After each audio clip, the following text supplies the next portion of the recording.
Nigeria has a problem, and it is not Seun Kuti. It is not Wizkid. It is not Wizkid FC. Nigeria's problem is that we no longer know the difference between greatness and popularity. We confuse noise for impact. We confuse fame for substance. We confuse foreign validation for real value. So when Seun Kuti exploded at Wizkid's fan base for comparing Wizkid to Fela, many people thought it was just another celebrity clash. But this is not a celebrity issue. This is a cultural emergency. Because when a society starts comparing entertainers to revolutionaries, it means something is deeply broken. Recently, Seun Kuti publicly lashed out at Wizkid FC, calling them the most ignorant fan base in the world for repeatedly comparing Wizkid to Fela Anikulapo Kuti. I think you are the most ignorant fan base in the world. The Wizkid FC, you are the most ignorant fan base in the whole world. I've not seen any group of people more ignorant than you cocksuckers. He accused them of stealing his father's image, of disrespecting his legacy, of trying to rewrite history. And then he did something more dangerous than insult them. He told them the truth, that Fela is not a vibe, he is not an aesthetic, he is not a brand. Fela is a struggle, and struggle does not trend well. White man, when you talk small. Speak. No, man. African, we talk with black man, talk with all our mouths, man. Everybody, ayakata. Ayakata. Let us be honest. Wizkid is talented, of course. He is successful, and is also globally respected. But Fela was not chasing respect. He was challenging power.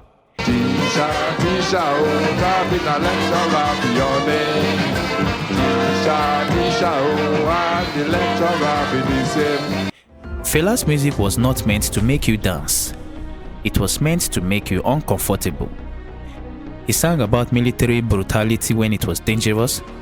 He sang about corruption when it was suicidal. He sang about African self-hatred when people were still trying to be white. Fela did not make music to escape reality.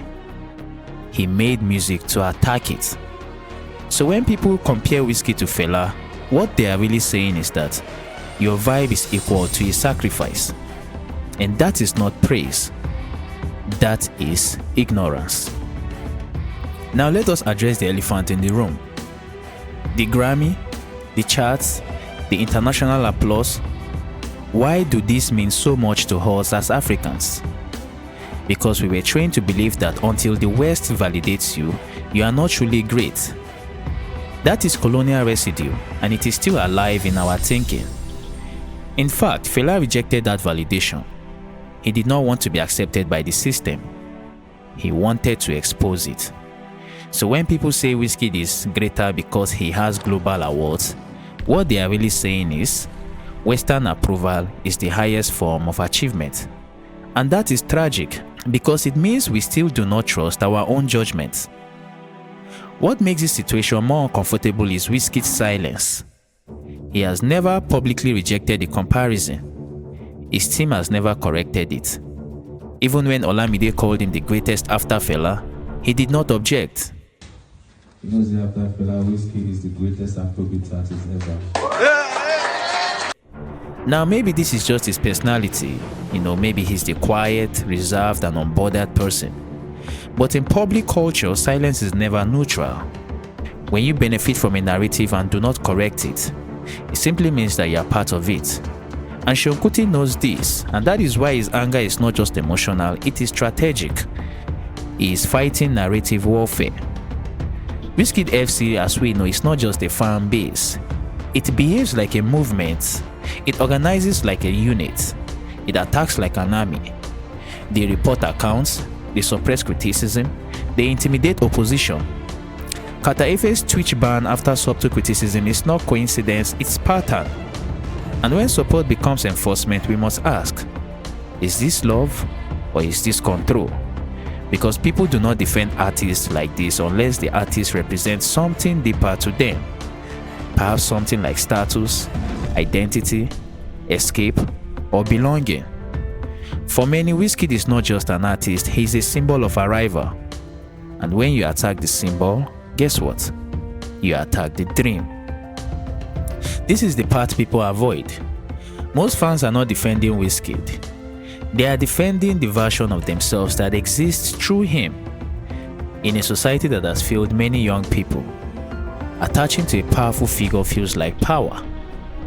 You may not be successful, but your idol is. And that success becomes emotional property. So when you criticize Wizkid, it feels personal. And that is why logic disappears. That is why suddenly aggression appears. And that is why nuance is impossible. This is not fandom. This is identity fusion. Let's be honest with ourselves.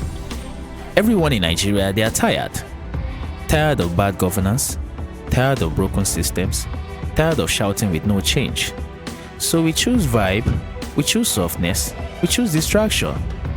Fela was heavy, Wizkid is light, and people prefer light. But here is the danger. When a society chooses comfort over confrontation for too long, guess what happens? It forgets how to fight. And when it forgets how to fight, it becomes very easy to control. Seun Kuti is not just angry, he is afraid. Afraid that Fela is being turned into an aesthetic. Afraid that struggle is being turned into a slogan. Afraid that meaning is being diluted by popularity. And when he says his father is still feeding him from the grave, it is not arrogance, it is perspective. It is like a reminder that real impact outlives the body. And Seun knows something many fans do not know. Once legacy is lost, it cannot be recovered.